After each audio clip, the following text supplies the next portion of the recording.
السلام علیکم۔ B S fifth semester بچوں، اب ہم میر کی آخری غزل کے چند اشعار آخر والے رہ گئے، وہ پڑھیں گے، اور امید ہے کہ اس کے بعد اپنے سلیبس کی اچھی طرح تیاری کریں گے تاکہ جنوری میں جو آپ کے پیپر آ رہے ہیں وہ آپ ٹھیک طریقے سے دے سکیں۔ ہم شعر پڑھتے ہیں۔ خط آئے ظاہر ہے ہم پہ بگڑی بھی اچھی صورت تھی، بارے کہو ناکام ہی ہو یا کام کی بھی کچھ صورت ہے۔ میر اس شعر میں کہتے ہیں کہ خط آئے، یہ جو خط ہے بچوں یہ جوانی کو ظاہر کرتا ہے، اور یہ جب ہلکی ہلکی داڑھی جوانی کے عہد میں قدم رکھتے ہوئے نوجوانوں پر آتی ہے اس کو ظاہر کرتا ہے۔ تو میر کہتے ہیں کہ جب ہم جوان تھے تو ہماری یہ جو اس وقت بگڑی ہوئی حالت ہے وہ کسی زمانے میں اچھی اور بہترین تھی، یعنی میں بھی خوشحال تھا، خوش شکل تھا، مجھ پر بھی جوانی آئی تھی، میرے پہ بھی عالم شباب آیا تھا۔ اور اب وہ پوچھتا ہے اپنے بارے میں ہی کہ میں نے ساری زندگی کیا ناکامی میں ہی گزارنی ہے، یا زندگی میں مجھے بھی کوئی آسانی، کوئی محبت، کوئی خلوص، کوئی وفا بدلے میں ملے گی یا نہیں۔ اس میں میر یہ بتانا چاہ رہے ہیں کہ میں نے جوانی سے لے کر تا دم مرگ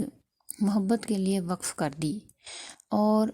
اب جو میری حالت بگڑی ہوئی ہے اس کے پیچھے میری محبت، اس میں پائے جانے والے دکھ، غم اور درد شامل ہیں، اور میری حالت زار دیکھ کر کوئی یہ اندازہ نہ کرے کہ میں ہمیشہ سے ایسا تھا، بلکہ میں بھی جوان تھا، میں بھی خوبصورت تھا، مگر جب سے عشق کا روگ میں نے لگایا ہے میری حالت ایسی غیر ہو گئی ہے کہ کوئی مجھے پہچانتا بھی نہیں ہے، اور مجھ سے میرے سے ہی سب پوچھتے ہیں کہ تم نے اپنی زندگی کیسے گزاری، کیوں کر گزاری، کیا تمہارے ہاتھ کچھ آیا بھی، تم اپنے مقصد میں کامیاب ہوئے بھی، یا ساری عمر یوں ہی گزار دی۔ اگلا شعر دیکھیے۔ ایک ورق پر تصویریں میں نے دیکھی ہیں لیلا و مجنوں کی، ایسی صورت کی اپنی ان دونوں کو حسرت ہے۔ اس شعر میں بچوں میر کہتے ہیں کہ میں نے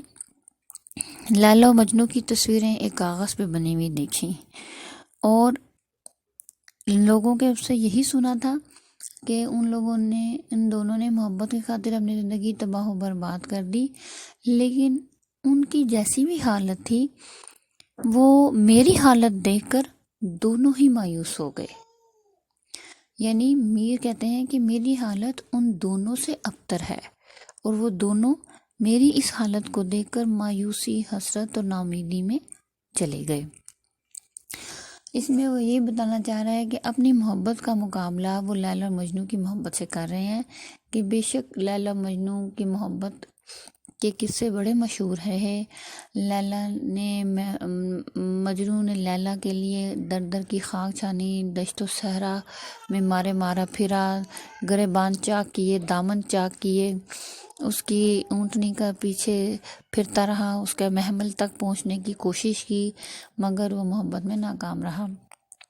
لیکن میر کہتے ہیں کہ جتنے دکھ درد مجنوں نے اٹھائے میں نے شاید اس سے زیادہ اٹھائے ہیں، اس لیے میری حالت دیکھے کوئی، یا وہ دونوں بھی دیکھتے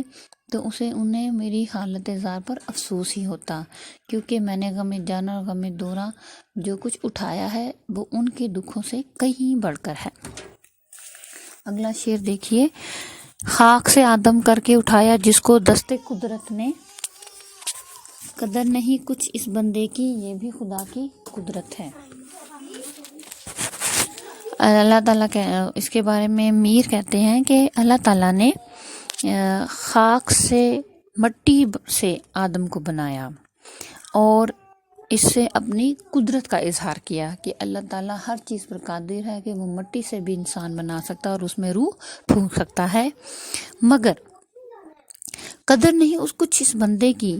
مگر اس انسان کی اس دنیا میں کوئی قدر نہیں، یہ بھی اللہ کی قدرت ہے، کہ اس میں بھی ہم اللہ کی قدرت دیکھتے ہیں کہ پہلے اسی کو اتنی عزت بخشی کہ مٹی سے انسان بنا ڈالا، مگر دنیا میں آ کر اس انسان کی قدر و قیمت کھو گئی۔ اس کے پیچھے یہ آپ کہہ سکتے ہیں کہ انسان نے اپنے اعمال ایسے بنا لیے، اب احکام الہی کو چھوڑ دیا، راہ راست کو ختم کر لیا، اور جو فرشتوں سے بڑھ کر اہمیت اللہ نے انسان کو دی، فرشتوں سے سجدہ کروایا گیا آدم کو کے سامنے، اور اتنی اہمیت دینے کے بعد جب زمین پہ اسے اتارا گیا تو یہاں پر دکھ، درد اور تکلیفیں سہ کر اور زمانے کی آرام اور آسائشیں دیکھ کر انسان بھٹک گیا اور دنیاوی لغزشوں میں کھو گیا، اور یہاں پر انسان اپنا اصل راہ سے بھٹک گیا۔ ایک طرف تو یہ انسان کا حال ہوا، اور دوسری طرف جو غریب،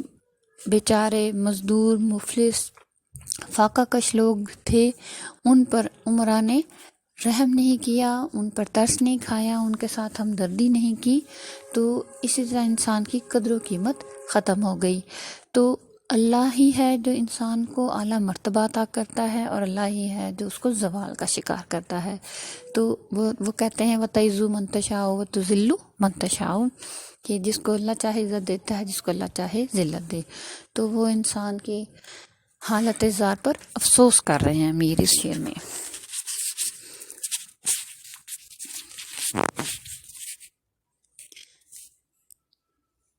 بچوں اگلا شعر دیکھیے۔ صبح سے آنسو نومیدانہ جیسے ودائی آتا ہے، آج کسو خواہش کی شاید دل سے ہمارے رخصت ہے۔ بچوں اس شعر میں میر کہتے ہیں کہ میری آنکھوں میں صبح سے آنسو آ رہے ہیں، اور مایوسی کے آنسو ہیں، اور ان کی حالت ایسی ہے جیسے کوئی انسان کسی کو رخصت کرنے آیا ہو، یعنی جب کسی کو رخصت کیا جاتا ہے تو رخصت کرنے والے دکھی ہو جاتے ہیں، افسوس مناتے ہیں،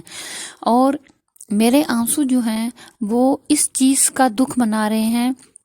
کہ شاید میرے دل سے کوئی خواہش ختم ہونے جا رہی ہے، اس چیز کا افسوس کر رہے ہیں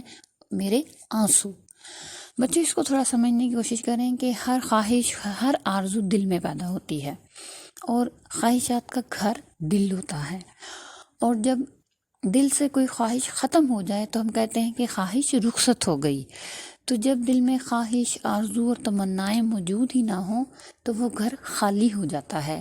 اور خالی گھر ویرانہ ہوتا ہے۔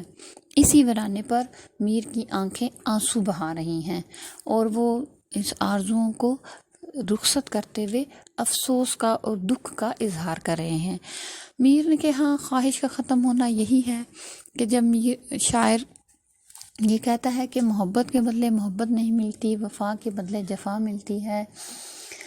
عزت کی بجائے رسوائی گلے لگتی ہے، تو پھر آہستہ آہستہ ساری تمنائیں، ساری آرزویں، وصلے محبوب، جلوہ محبوب آہستہ آہستہ رخصت ہو جاتا ہے، ہجر کی کیفیت طاری ہوتی ہے، اور جب خواہشیں ختم ہونے لگتی ہیں تو دل دکھی ہوتا ہے، اور دکھ کا اظہار آنکھوں کے ذریعے ہوتا ہے، اور آنسو اس کا بہترین ذریعہ ہوتے ہیں۔ اگلا شعر دیکھیے۔ کیا دلکش ہے بزم جہاں کی، جاتے یہاں سے دیکھو جسے، وہ غم دیدہ رنج کشیدہ آہ سراپا حسرت ہے۔ شاہ میر کہتے ہیں کہ اس دنیا کی کشش کتنی ہے دیکھو، کہ جو بھی یہاں سے جاتا ہے وہ دکھی ہے، غم دیدہ یعنی اس کی آنکھوں میں دکھ ہے،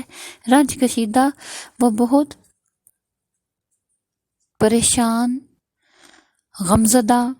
اور سراپا حسرت ہے، نامکمل خواہشات کا پیکر بن کے جاتا ہے کہ اس کی خواہشات پوری نہیں ہوئیں۔ اس میں انسان کی دنیاوی کشش، رغبت اور جھکاؤ کا بیان ہے کہ انسان دنیا سے لو لگا لیتا ہے، آخرت کی فکر چھوڑ دیتا ہے،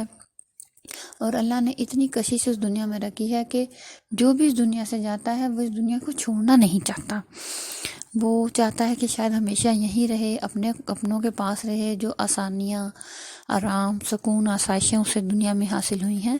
وہ ہمیشہ قائم رہیں، لیکن انہیں یہ نہیں پتہ کہ زندگی کا وقت مقرر ہے، اور جب وہ پورا ہو جاتا ہے ہر انسان اس دنیا سے جانا ہوتا ہے۔ بچوں کہا جاتا ہے کہ ہر انسان نہ جنت چاہتا تو ہے مگر دنیا چھوڑنا کوئی نہیں چاہتا، اور یہی بات وہ بتا رہا ہے کہ جو اس دنیا سے رخصت ہوتا ہے اس کے چہرے پہ ملال ہوتا ہے، دکھ ہوتا ہے، رنج ہوتا ہے، اسے اپنی کتنی آرزویں یاد آتی ہیں کہ میری یہ خواہش بھی پوری نہیں ہوئی، کاش میں یہ بھی کر پاتا، کاش میں وہ بھی کر پاتا، لیکن وہ ناکام و نامراد اس دنیا سے چلا جاتا ہے۔ آخری شعر بچوں پیپر میں نہیں آتا، اس لیے اس کو ہم اسکپ کرتے ہیں۔ بچوں آپ کے سامنے سلیبس ہمارا پورا ہو جاتا ہے۔ اگر کسی چیز کی سمجھ نہ آئے، کوئی بات آپ کو کلیئر نہ ہو تو آپ مجھ سے میسیج کر پوچھ سکتی ہیں، اور انشاءاللہ کل بھی آپ کی کلاس ہوگی، اس میں ہم کچھ اور ڈسکس کریں گے۔